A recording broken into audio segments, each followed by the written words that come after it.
It's a great honor to be sharing this evening with my fellow inductees, not least because of the personal connection I have with several of them, even if it's only one way.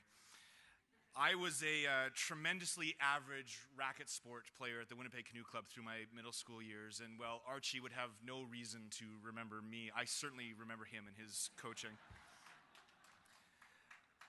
It was also the formative years of sport fandom for me, and I spent them cheering wildly for Trevor Kennard and the Bombers and wishing not always pleasant things to Bill Ranford and the Oilers during that time. Nevertheless, I congratulate them and all of the fellow inductees tonight on their wonderful accomplishment. I hadn't appreciated the process for nomination to the Hall of Fame until my own, completely unbeknownst to me, was well underway. I did want to thank Jim and Dawn for their work leading that particular project, and Joe, Kyle, Brian, Mike, Emily, Jeff, and Dorothea for taking the time and the effort to write on my behalf. That people of such quality and who I hold in such high regard would be willing to spend their time and effort speaking for me was tremendously humbling. So thank you all. Time would never allow for me to recognize the thousands of coaches, teammates, opponents, and officials that really, in so many small and completely unknown to them ways, made me the athlete I was. I can only acknowledge them collectively here tonight and thank them for crossing my path. I certainly would not be standing here without them. I also feel that I owe a debt of gratitude to those who came before me in the sport. Theo, Derek, Sandy, Colleen, and Andrew. The path was no easier because you blazed it before me, but it was certainly more a sense of comfort knowing that you had. To my parents, I owe you more than I could ever express in sport and in life. Every practice you drove me to, every game you attended, even if the only other parent there was Mrs. Commenda, and every sport opportunity you exposed me to was invaluable. You were supportive without being suggestive and proud without being pushy. It's sadly true that the bank of mom and dad finances far too great a share of the Olympic dreams in this country, and mine were no exception. So thank you very, very much.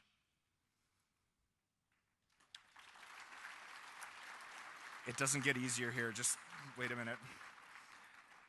To Rebecca, our 15 years together have been, to say the least, a roller coaster of emotions, challenges, and joys. There were more than a few times when it was you and not me that got me out the door to practice in the morning. In our darkest time after the Olympics, you were what kept us going, even though I did not or could not see it at the time. You put up with far more than I could have ever reasonably asked. You've been a cheerleader, a psychologist, a friend, and more. I could have not have asked for someone better to be by my side during those times. Thank you. I love you.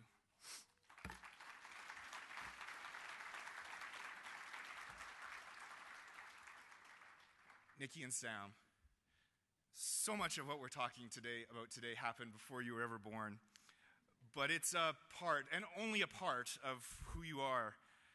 I see some of the athlete I was in each of you and love that you've blended it with your own unique passions and personalities. You're the most wonderful thing I've ever been a part of.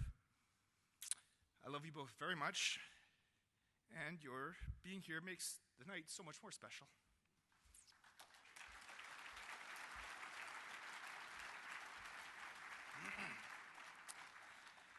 There was a time when the first result of a Google image search for Jeff Powell in rowing was me with my head in my hands crying like a baby after the Olympic final. For a time, I believed that was the sum total of my athletic career. I've come to realize that isn't the case, and I choose instead to remember another moment from those Olympic Games.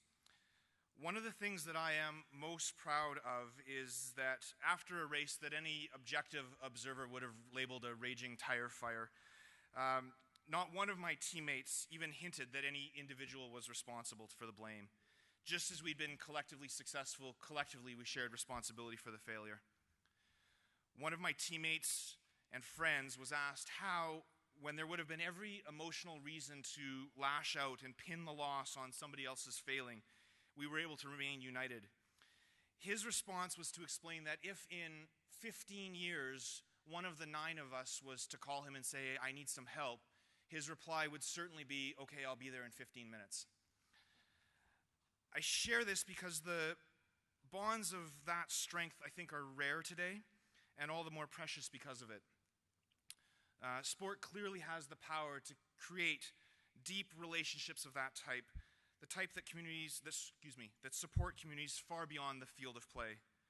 I would wish for all of us here to enjoy relationships of that depth, and am profoundly thankful that I have had the opportunity to form them. We'll have the chance to continue to form them and share this evening with all of you who I think understand this power so much better than most. Thank you very much.